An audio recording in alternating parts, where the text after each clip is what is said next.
Imagine a seguinte cena. Você está no aeroporto, malas prontas, ansioso para uma viagem de férias, um compromisso de trabalho ou para visitar um familiar. De repente, vem um aviso no painel. Seu voo foi cancelado devido a condições meteorológicas adversas. Bom, a frustração é imediata e logo depois vem a dúvida. Quais são os meus direitos? A companhia aérea tem que me indenizar pelo transtorno? Pelo hotel perdido? Pelo compromisso cancelado? Ou será que o mau tempo é uma justificativa que isenta a empresa de qualquer responsabilidade? Essa pergunta afeta milhões de brasileiros todos os anos e é o centro de uma das mais importantes disputas jurídicas da atualidade. Olá, webjuristas! Eu sou Ricardo Calciolari e seja bem-vindo a mais um Notícias Jurídicas. E hoje, nosso tema é aviação.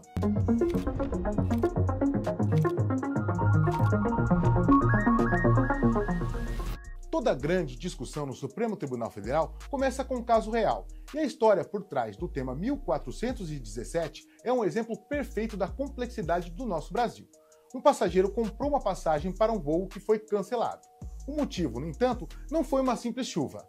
A companhia aérea alegou um evento de força maior. Para a empresa, tratava-se de um evento de natureza imprevisível e inevitável, algo totalmente fora do seu controle. O caso foi parar na Justiça.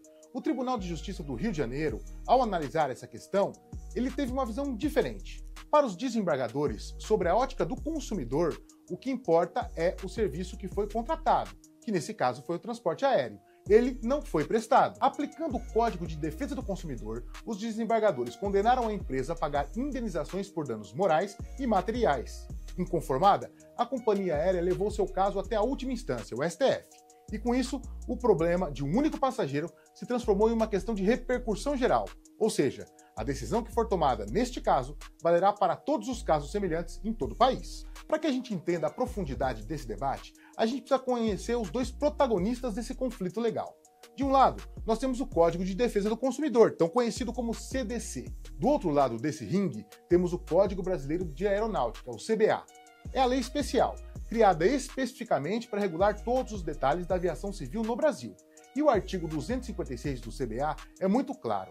Ele prevê que a companhia não será responsável por danos se provar que eles foram causados por um caso fortuito ou força maior. Seria uma situação que está além de qualquer capacidade de controle ou previsão da empresa. E por isso, a lei especial isenta do dever de indenizar as companhias aéreas nesses casos. A missão do STF é decidir qual dessas vozes fala mais alto em um voo dentro do Brasil. Bom, mas essa história não é tão simples assim. O STF não está escrevendo uma página em branco.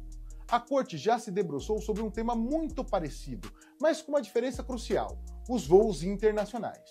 E o que foi decidido para ele nos dá algumas pistas que são importantes. Primeiro, no chamado tema 210, o Supremo Tribunal Federal analisou a questão de danos materiais em voos internacionais como o clássico problema do extravio de bagagem. Naquela ocasião, a Corte decidiu que as normas internacionais, como as Convenções de Montreal e as Convenções de Varsóvia, deveriam prevalecer sobre o Código de Defesa do Consumidor. A decisão foi considerada, na época, uma vitória para as companhias aéreas, mas a história não para por aí. Anos depois, outra questão chegou à Corte, no tema 1240, os danos morais em voos internacionais. O passageiro que fica horas preso num aeroporto perde um evento importante. Aqui, o STF fez uma distinção fundamental. Os ministros entenderam que as convenções internacionais não tratam especificamente da reparação por dano moral.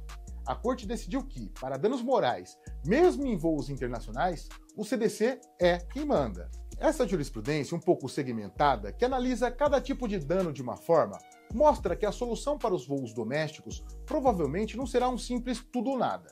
Isso nos leva diretamente ao coração do debate que acontece agora no Supremo Tribunal Federal.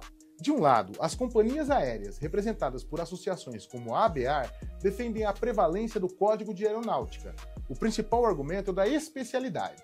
A lei especial, feita para o setor, deve prevalecer sobre a lei geral, feita para todos os consumidores. Para elas, a responsabilidade por uma empresa ou por um aeroporto que fechou por causa de um nevoeiro, por exemplo, é criar um passivo infinito, cujos custos, inevitavelmente, seriam repassados para o preço das passagens, o que prejudicaria a todos os consumidores. Do outro lado, entidades de defesa do consumidor, como o IDEC e a Defensoria Pública, defendem uma aplicação total do Código de Defesa do Consumidor.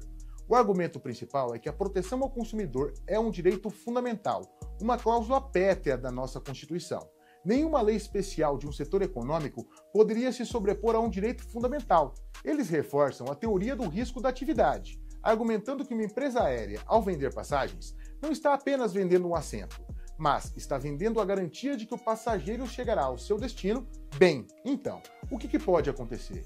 Analistas jurídicos vislumbram 3 cenários principais para a decisão do STF. O primeiro cenário é a vitória da tese das companhias aéreas. O STF poderia decidir que o Código Brasileiro de Aeronáutica, por ser uma lei mais especial, prevalece. Nesse caso, em situações comprovadas de caso fortuito ou força maior, as empresas estariam, em regra, isentas de pagar indenizações por danos morais e materiais, embora ainda tivessem que prestar alguma assistência básica prevista pela ANAC, como, por exemplo, alimentação e hospedagem. O segundo cenário é a vitória da tese dos consumidores. A Corte poderia determinar que o Código de Defesa do Consumidor se sobrepõe, porque isso se trata de um direito fundamental. Nesse caso, a responsabilidade das empresas seria mantida e eventos como mau tempo seriam considerados riscos do negócio, mantendo o dever de indenizar integralmente os passageiros por todos os prejuízos sofridos. Mas há um terceiro cenário, uma solução intermediária. A Corte poderia harmonizar as duas. Como? Separando o dever de assistir do dever de indenizar.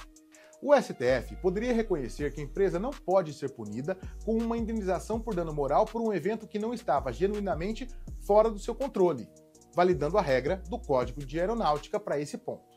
Contudo, ao mesmo tempo, o STF manteria com toda a força o Código de Defesa do Consumidor. A decisão do tema 1417 vai muito além do direito aeronáutico. Ela vai estabelecer um precedente fundamental sobre como o Brasil equilibra os direitos do cidadão com as regras de setores essenciais da economia. A escolha de um desses caminhos pelo Supremo Tribunal Federal impactará diretamente os custos das empresas, o preço das passagens e, mais importante, o nível de proteção que cada um de nós poderá esperar ao enfrentar um imprevisto na próxima vez em que pisarmos em um aeroporto. Nós, do Notícias Jurídicas, seguiremos acompanhando cada passo desse julgamento. Qual é a sua opinião? O risco de um cancelamento por um mau tempo deve ser do passageiro ou ele deve ser da companhia aérea? Deixa aqui seu comentário, sua participação enriquece muito o nosso debate.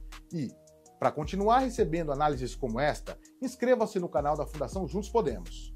Obrigado pela companhia e eu te espero no próximo Notícias Jurídicas. Até lá!